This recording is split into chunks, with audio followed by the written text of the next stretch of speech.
What's good? You know who you rocking with once again. I don't really know what's going on. I can't really tell you. Honestly, the uploads are not uploading like they've been uploading this whole time because y'all see how I've been making it happen. Been trying to upload it from now about an hour. It usually takes me 30 to 45 minutes, but you already know we get it in. Don't even matter. Now, back to the case. Now let's set this up. I'm going to set this up right, so that it sounds right and it makes sense to you guys. So you already know what we talked about. We ain't going back over it. Hit that subscribe button. Hit the bell next to it. Shout to everybody that tunes in, all the viewers, everybody after you get done watching that next joint, Trayvon Newsom and the infamous Mastermind. Enjoy that joint. It took me a minute to upload. It may get a little darker towards the end. That's just the sun setting. So don't just mind that. You hear my voice over top of that. That's all that matters. But now, shout to the commenter nation. Shout to the peaceful attorney once again. And commenters, again, comment if you made a comment about this. I will pin your comment because I know one of them was Chris A. and a few others, Christine, other commenters' names that were down there saying this. No forensics, no passenger, and no reports. What does this actually mean? There was no forensics team on the scene. We did not see any pictures of a forensic investigation.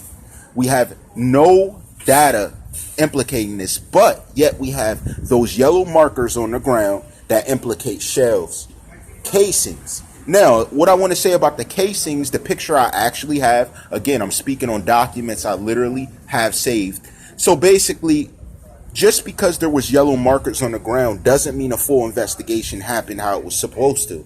Those yellow markers on the ground could have been put down by anyone, let alone they number it. You can't even see the numbers on it clearly. That's another thing we need to speak about. If I can't see markers with numbers that are clearly down there, again, it's people talking about something that's irrelevant. I don't know what they're doing. You remember in football, and people who play football, when the coach would use this exact term, pussyfooting around. That's all that's going on. But all I can say to you about this case is that just because there was markings on the ground, we didn't see the dark numbers that were implicated in the scene, which means we don't have any evidence of a true investigation going down, let alone any forensic evidence to mark it. Now, forensics should have gave their report if a report was there. We have no reports. That's what I'm saying. There's no reports. And they claimed a passenger left. Now, this is very special. This is the part I'm trying to talk about. Now, in the Miami Herald, I actually read your newspaper recently in your update. They claim Leonard Kerr was the individual who entered the bank with him and was the passenger, his cousin. Now, correct me if I'm wrong. Leonard Kerr is not even older than 16 years old, allegedly. Now, this is from my knowledge of researching the family and who it is. Leonard Kerr is a 12-year-old boy. How is this the individual that was in the car with him? So you're telling me this young individual with him, even if you're saying he's not 12, but I have data that shows otherwise. If I'm wrong, correct me. How did he run out the car while the shots were ringing off or while the setup was occurring? Is this what happened? So there was a young boy that you can't find, because then it was an uncle that ran in. How could Leonard Kerr, an allegedly young boy, communicate to this witness named Victor that he was the uncle when he was actually even a teenager? Now, Leonard Kerr, from the data I have, could not have been nearly as old as Tentacion, and he was 20. So how did this happen? There's a mixture of information. They're saying this was the cousin. Were there two Leonards? Can I get some clarification on that? That's where I'm kind of confused. So I'm going to leave it at that because the confusion right there is so massive. I don't have no data for that. So let's allege that Leonard Kerr used the powers of Captain Planet and was a grown man, ran in, said he was an uncle, and now they can't find this Leonard Kerr. Is Leonard Kerr missing? Because we also see a niece missing, and that's going to be for another video, because I actually have connects in Jamaica now. Yes, shout out to Jamaica. I actually know Jamaica watches my videos because I seen myself mentioned on one of their news websites that were of influence in the area. So shout to them. I seen me mentioned in a lot of your different sayings, and you guys wanted to know a specific thing I'm going to back off of for now because you know more than me. That's why you asked the questions you did. So I'm well aware of that. But I just want to know, how did we not see a forensic team? You see, the thing that gets me, and you already know who's riding by in the street, that's out of jurisdiction, once again, always causing problems. You know who it is. The infamous Popo. You know more than me that there was no forensic team because the pictures were not there, let alone they're claiming an uncle disappeared. That was the passenger. Then I see the Miami Herald come out and say Leonard Kerr was the passenger. Now, what does this mean? That's a mixture of data that makes no sense. It's honestly something that goes against a lot of evidence that was given out or any type of incident report that I've been able to read. Now, how does this affiliate to the situation? Because forensic team would have not only collected blood, but put together the evidence that builds the picture of what actually happened. So now I not only not know what happened, I'm being told an allegedly young boy was the passenger when the uncle was the one who claimed. Leonard Kerr was the name of the uncle. So are we now claiming Leonard Kerr, the name of the uncle, was actually the same as the young boy? Well, I'll accept that. But looking at the data and looking at the fact that you named it an uncle, I don't have anything to affiliate this uncle to, let's say, the incident in any way. We don't even have his presence anymore. So let's say that Leonard Kerr was the name of the uncle. How do we know it was Leonard Kerr if he's missing now? Because for all we know, you could have got false data handed to you that makes up a picture of something that we really don't know who it is. That's my issue. We don't know the specific name of the individual involved.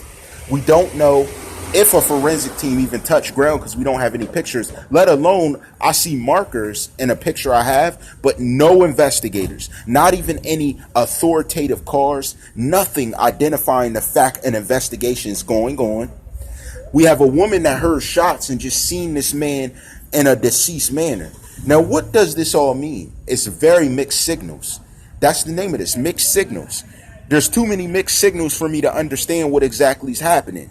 Now, if this uncle's name's Leonard Kerr, I concur from what I said about the 12-year-old boy because I know the boy would only be about oldest 14, 15 if we're going to give it some time, give or take, being that Tentacion spoke a lot about his other extended family, which helped this investigation.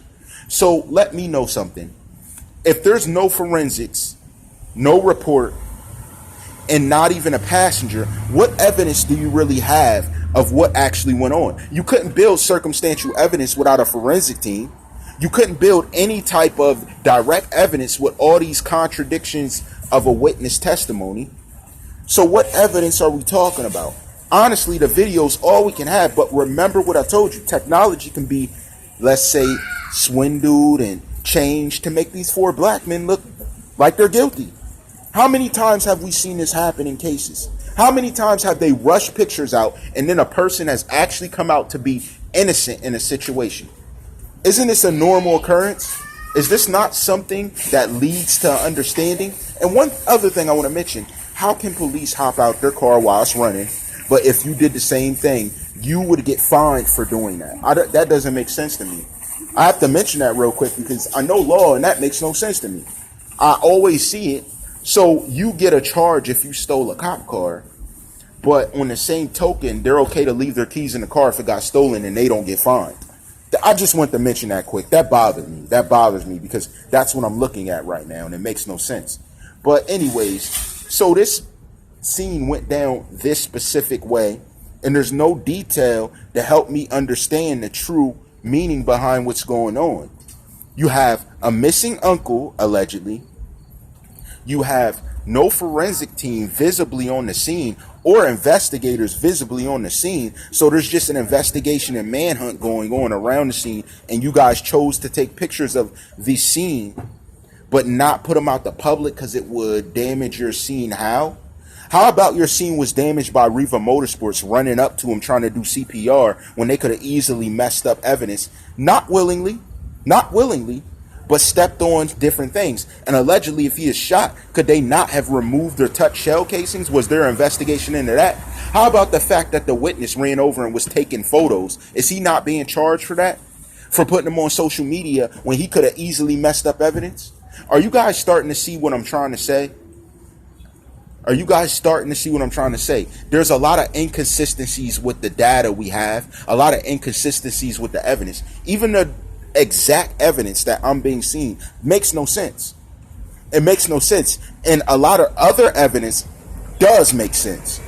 And to my knowledge and what I'm looking at, that would be pure motive, pure evidence, but it leads to other crimes around, and it could easily be seen as a motive.